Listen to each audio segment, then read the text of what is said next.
What's going on, guys? Welcome back to another episode of Toxic Talks, episode number 30, big old 30. And we got quite a bit to talk about in this week's episode. Um, how would I put it? For the most part, most of it's good, but there's some very not so good things that have been going on in the world, but there is always a bright side. There's always a bright side. So we'll jump straight into it right now. And of course, let's talk about some War Thunder. So in terms of our grind, I think I think we're finally out of the hellhole. I think we are. We are basically completely done with our 9-0 lineup in terms of tanks. We still have I think what I want to do is I do want to actually get rid of my premium type 16. Don't get me wrong. It would be quicker to keep it in, but in terms of content for YouTube, I think I want to just take it out so I don't solely rely on it. In terms of air though, we ended up getting the 5T yesterday, which is absolutely remarkable. We love the 5T. There is a little bit that I need to do to actually get it to be incredible. It is good. It is good, but to get it incredible, there's just a little bit. But we're going to be working on that this week, which should be good. And then we basically straight shot it to the F2, the F16 for Japan. And it should be good. It should be good. And in terms of ground, I think by the end of the week will be at least one of the top tiers. I want to say it's the Type 90 versus and the Type 90B, but I don't think we'll have the B. We may. I'm not gonna leave it up for us to not get it, but it's gonna be tough. It's gonna be tough, especially ground. You don't get a lot of RP for it, unfortunately. But that's been War Thunder for us. We're almost done with the Japanese grind. I know I keep saying that, but we are really almost done. We've been cranking. We've been going honestly decently quickly. I'm I'm so ready to be at the top tier. I'm so ready. And I'm really am excited for Germany just because we have the Leo 2A4M. I'm so excited for that because that's 11-7, so that automatically leaves us at top tier. And in terms of air for that, I mean, again, we have the 9-0 Swiss, but you know, a lot of people have said that it's enjoyable. I don't. I think it'll be enjoyable. You get such ton of napalms. You get rockets. You get basically everything that you need. Missiles too at 9-0. So I think we'll enjoy it, but it won't take us to top tier. I still have to decide which early top tier jet I want to use to get us towards. I think it's the 23 MLA, but we'll get there when we get there. But that's in terms of War Thunder. In terms of other things, we have been playing a ton of Expedition 33, a ton of it, and we are basically min maxing all the characters that we can. We're pretty much done with Mael, thankfully. She's basically peaked out. We're currently almost done with Verso, even though technically speaking, Verso's basically 100% done in terms of damage, but he does a ridiculous amount of damage, and I'm loving it. Lune will be next, which we'll probably start working on today once we're done with all the videos and all the editing. Start working on Lune, and then I think we're gonna start working on CL, but I might wait to do CL for when we do our next playthrough, which might even start today, but it'll probably start this week. Just because we ended up trying to do the what's it called? It's basically without giving any spoilers, it's about midway through the game. Once you get through an area, you can go back and kill a target over and over and over and over, and you basically just get 5 Illumina every time. Which we tried to do, but we didn't really optimize it all too well. But we have a plan to do that, and I think what we want to do is get CL upgraded that way. And I don't have any plans on using Monoko, but just in case we can use Monoko, or we'll put Lumina into him just cuz, but I don't think that we're gonna use him all too much. Either way, we want to get at least all the characters up to 1,000 Lumina, and then we can basically get everything else for all the other characters. But there are a few Pictos that I don't feel like getting, if I'm being honest. And for those who don't know anything about Expedition 33 and all the lingo that I'm saying, I highly recommend you go play the game. I know one of my viewers has already said that they wanted to check it out, and I will tell this to everyone. Go check out Expedition 33. I'm not sponsored by them, but they are. The game is fucking incredible. It is such a good game, and I highly recommend you check it out. It is going to win so many awards. It's crazy. But in terms of that, we don't plan on using Minoko. I mean, technically speaking, we don't plan on using CL, but just to have her there, we'll probably try to sort of min max her as best we can. But we'll see. Either way, I think I don't know if I want to make the next one, like my next playthrough, the one where I could like go over the story completely and do all the side things. I think what I want the next one to do, because I did go try and get all the levels for all the other Pictos to level 33, and they're not quite there. So I think one more playthrough will get us that. And I think we want to just basically max out all the characters as best we can, so that this way the next time we're just focusing on the story and how incredible it is. But that's at least a plan for Expedition 33. Night Rain, though, we haven't played too much this week. I think we will end up playing it a little bit throughout the rest of this week, just because I think Carnage sent me a message showing that they are coming out with a 2-player mode, which is amazing. They'll make it a little bit easier for 2 players and all that stuff, which I'm really, really excited for. But also, I think this week they're coming out with the new Everdark stuff. So, 2 reasons to go absolutely bonkers on it. And I think Carnage and I will play that quite a bit off stream.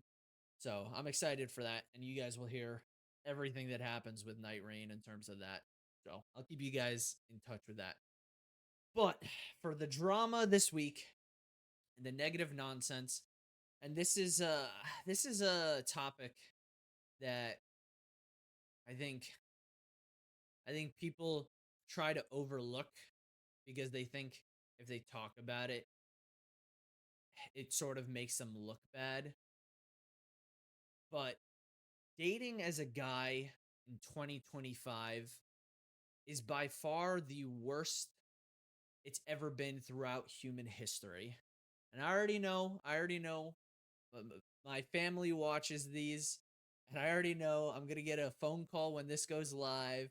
They're going to be like, "Toxic, why are you trust me when I say this, people need to know about this, because I mean, I keep up with it all too often. I'm on social media way too much to know exactly what's going on in the world. But what I'm referring to is the T app. Now, if you haven't heard about this application, it is an application that is exclusively only for women to shit talk men that, well, technically speaking, that they quote unquote dated, but it will never ever be used for that. But basically, what it is a woman. They basically, you have to go, you download the site, you have to prove that you're a woman with Face ID, and also give your driver's license. So if you're not a woman, you're not allowed on the site, which, by the way, there's a lot of legal ramifications for that, which they will 100% be sued over, minus the whole defamation nonsense that's going on. But basically, you have to prove that you're a woman. So no men are allowed on the site, period. End of discussion. And women are using this to shit talk men that they quote unquote dated, and basically spill the tea, as they say it. That's why it's called the T app, on men. Now, for all the men that are watching this, we all know that the amount of truth that's going on that is about 2%. The rest of it is just going to be shit talking men. Oh, he has a small dingaling, or oh, he's broke, or oh, he's insecure, or oh, he's this, or oh, he's that. When all of it's just BS, just complete BS. And there's a lot of drama going on with it, which we'll get into a little bit, but I just wanna go over it in terms of what it's like to be dating as a guy in 2025, where you have to quite literally worry about women talking shit behind your back and most of it being untrue. Most of it being untrue. Now, as someone who's recently gotten back into the dating sphere, this is also something I will go into for my personal self, but this is something that I'm having to deal with.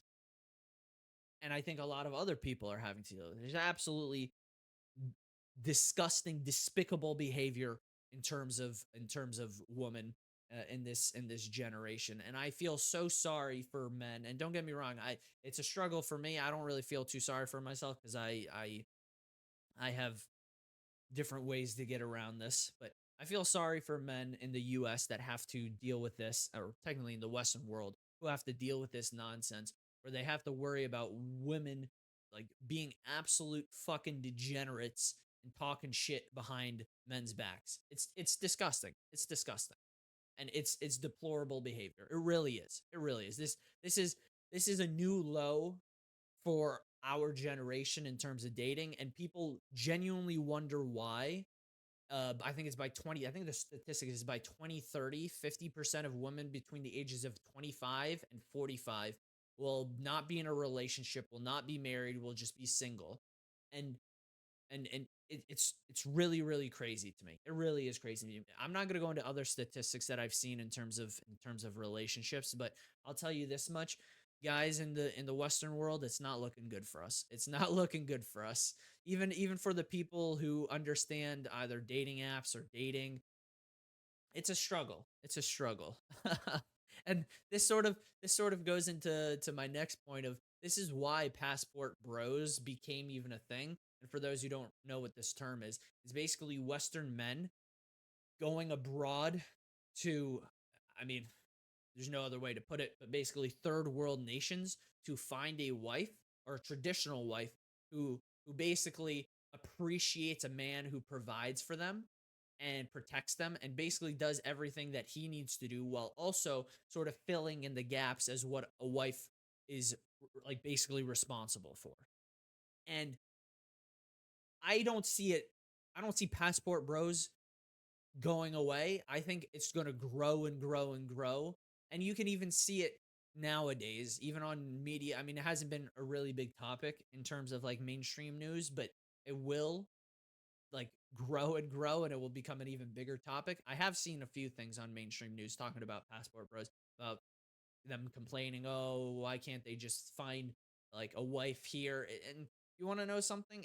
I don't blame them. I don't blame them. And it's really really sad. It really is sad that men have to come to this level where they're just like, yeah, we're done with Western woman. We're done with Western woman. But if the T app isn't just the biggest fucking wake up call for men, and I guess I would say traditional women who want to be actual wives and who grow a family and grow in a relationship, like I don't know what is. I don't know what is. It's incredible to me. It's incredible to me that like, and again, I know I'm gonna get a mouthful for this one, but it's incredible to me that people genuinely defend Western women when they behave like this. And they expect men to take it. But fuck no. Fuck no. It really is disgusting. But there's a reason why 50% of women in the marriageable age range will not be married or in a relationship by 2030. There is a reason. There's a reason. And it's not because men are retracting and they're becoming no, we just see what is going on in the world, and it's disgusting. It really is disgusting. And I would say sort of I would sort of leave it at this in terms of, you know, if men ever did this to women, women would be in an uproar. Imagine if men started talking shit behind women's back, like, "Oh, she's a single mom," or "Oh, her body count is is double digits or triple digits. Oh, she doesn't know how to cook. Oh, she doesn't know how to clean. Oh, she's a terrible mom. Like the world would fucking be burning. The world would fucking be burning. It's incredible. It's incredible. But, I'm gonna bring in my experience, I guess, in terms of going back into the dating market. And then this, by the way, this will all culminate into the weekly advice. Like I said at the beginning of the toxic talks, this will all culminate into something good. Don't you worry. But in terms of my experiences with using dating apps and talking to women in 2025, um I'll just put it like this: it has not been good. It has not been good. Don't get me wrong, I knew it was never going to be good. I knew it was going to be a struggle, because after going through my last relationship, I have way higher boundaries and way higher standards for what I want, because I have a different mindset when it comes to marriage and in terms of a relationship. So I have a higher standard. So I already knew I was sort of putting myself, I guess, at a disadvantage. But I'll give you, I'll give you a little, I guess, anecdote for what I've been personally dealing with.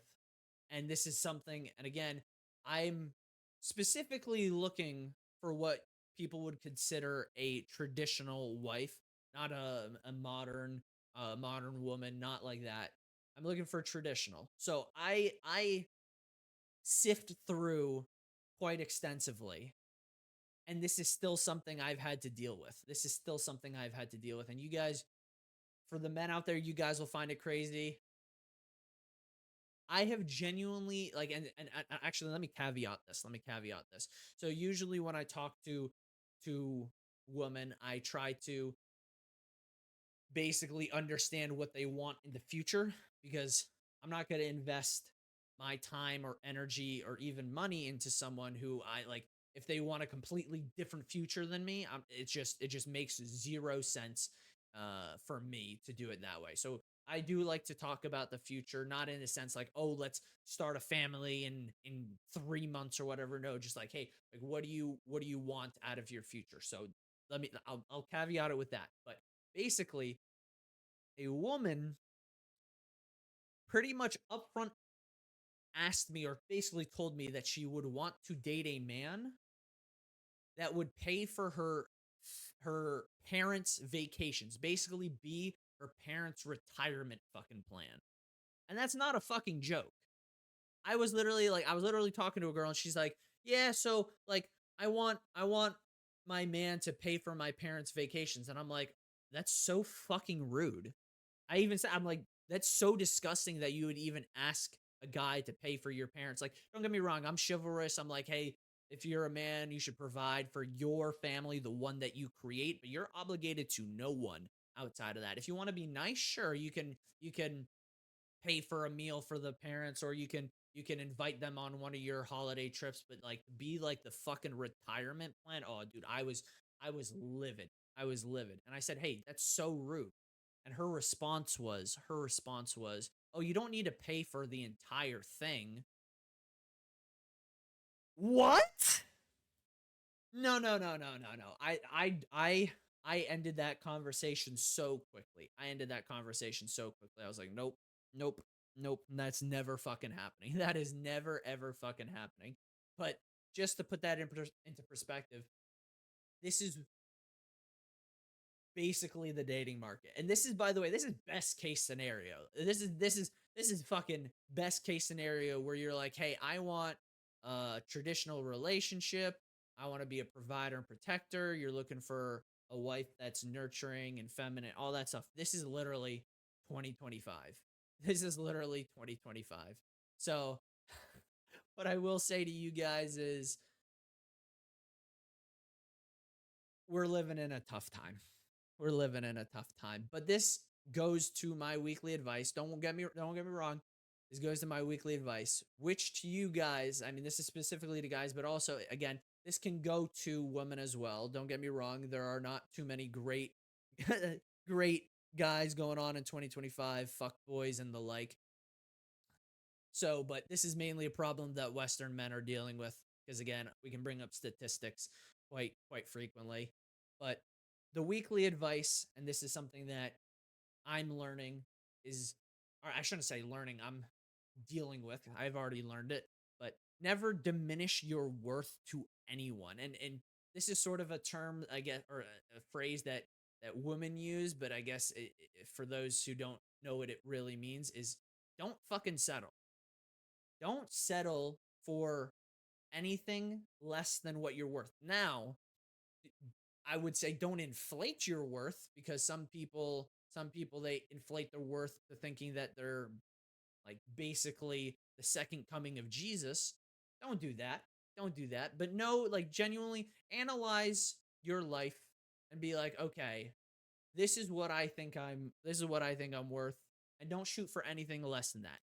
But again, don't be delusional. But that's what I mean. Don't diminish your worth. For me personally, I know what I want. I know what I bring to the table, and I will not allow my relationship to diminish who I am as an individual. This also goes for friends, family, not even just dating. This goes for friends and family. If your friends do not truly see your worth, do not be friends with them. If your family does not see your worth, cut them off. It's so simple. It is so simple. By you allowing people to diminish your worth, you are diminishing yourself in turn. Don't do it. Don't do it. Like a lot of people, here's the thing. A lot of people either overinflate their worth or underinflate their worth. They never get it directly on. And what I would say is genuinely analyze who you are and find your worth, and you will never ever ever settle or put yourself in positions where you don't qualify for. And genuinely believe that you will live a better life. Now, don't get me wrong. Again, I'll bring it back to dating and myself. It does take an increased amount of time to find a girl to date. I could theoretically be like, screw that thing that I want. This doesn't matter, and pretty much date any kind of girl that I want. But I don't want to deal with, number one, I don't want to deal with that headache, and number two, I don't want to waste time. I don't want to waste time, and I highly recommend for you guys out there, also girls, but I mean, it's mainly again for the guys, about 80% for the guys, 20% for the girls. Cause like, guys, dude, you get, again, we're going through it. We're going through it. Don't allow yourself to be compromised. Seriously. Seriously, seriously, seriously. I think, I think it's genuine. How do I put this?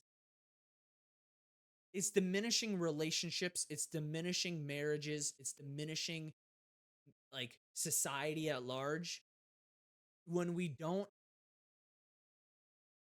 keep our standards high enough. I wouldn't even say high enough.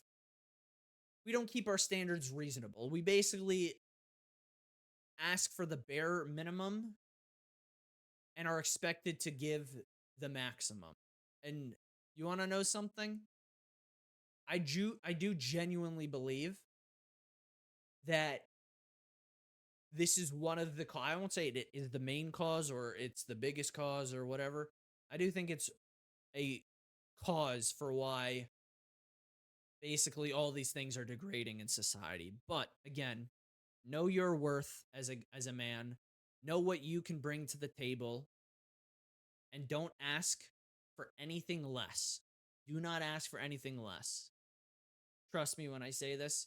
You'll save yourself a lot of heartache in the future. You'll save yourself a lot of headaches in the future, and it'll just be more in your benefit. But that is all I have for you guys for this week. I hope you guys enjoyed, and I hope you guys have a wonderful week ahead. And as always, take care, and I'll talk to you guys later.